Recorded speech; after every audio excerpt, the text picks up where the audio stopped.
Well, good afternoon. It's great to be here. We're so excited, and we want to thank all our great dignitaries who are here. I can't name them all, but I do want to recognize our Lieutenant Governor, our great Senators Diaz, Garcia, and Ana Maria Rodriguez.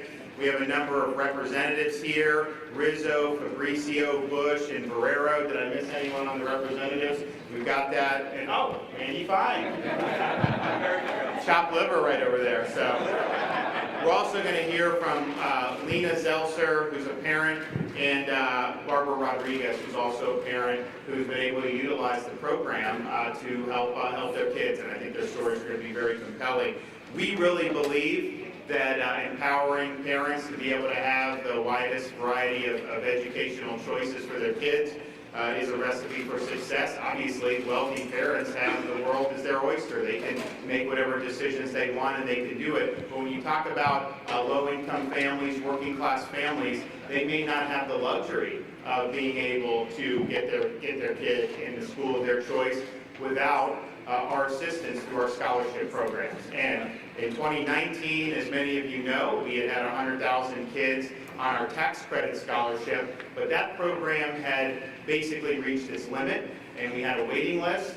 We had a lot of families who were in need, so we responded, and I signed into law the Family Empowerment Scholarship, and this has had life-changing impacts already on students and families throughout the state of Florida. Better yet, in 2020, we signed legislation to expand the program, adding another 28,000 students to participate for a total of 46,000 students. And this year, the legislature delivered another victory for school choice. And today, with the signing of House Bill 7045, we will be doubling down on our commitment to supporting our working families and making sure that they have the ability to get their kids in the school of their choices. Now, I think this bill is really, really far-reaching. Obviously, our priority will remain on those that have household incomes that are lower income, because that's where the need is greatest. This bill also invests in each student's and family's success. These are more robust scholarships that will be able to be dedicated to not just tuition, but to other things that impact education. Maybe you need a tutor, maybe you need a mentoring service, maybe you need some other wraparound services to go with the education. You know, these working class families need that too, and so now you have access to that. The program, this new bill also provides access to the program for students in foster care and out-of-home care and siblings of students that are receiving scholarship. It also eliminates barriers to educational access by terminating the eligibility requirement that a child has been enrolled in public school for 1 year before applying to a scholarship award. If the need is there, the need is there. You shouldn't have to jump through these hoops. It also significantly decreases wait lists for eligible students to participate in and benefit from a scholarship program, and includes strategic goals for scholarships to serve more families every year. One of the things I like as a veteran that I'm most proud of about this bill is that this expanded scholarship program empowers military families to maximize their school choice options by ensuring the children of a member of the United States Armed Forces will always have access to scholarship options without regard to any wait list or maximum scholarship program enrollment caps. And so they're serving that program.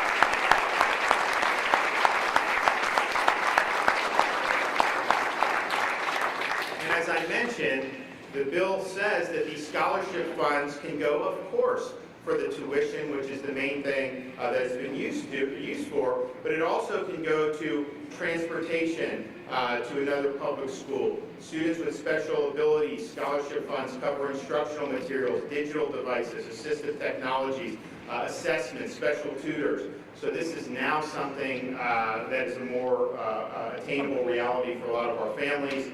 Now, the Gardner and McKay students, there was change. There was much discussion about that. To be quite frank, that was not a change that I had asked for. But basically what the legislature did was grandfather these current Gardner and McKay families into this new program. So they will not see a change in the scope of covered services.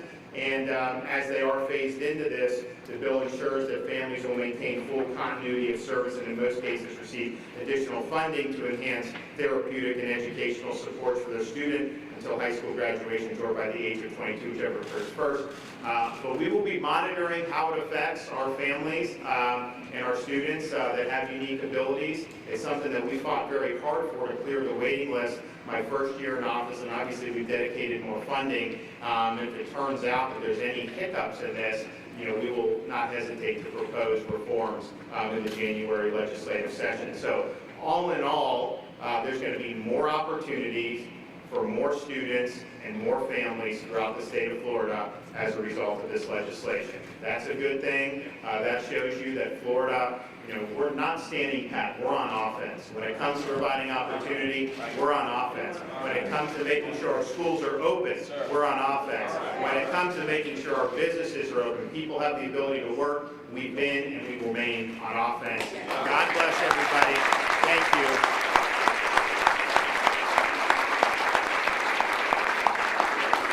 Got a number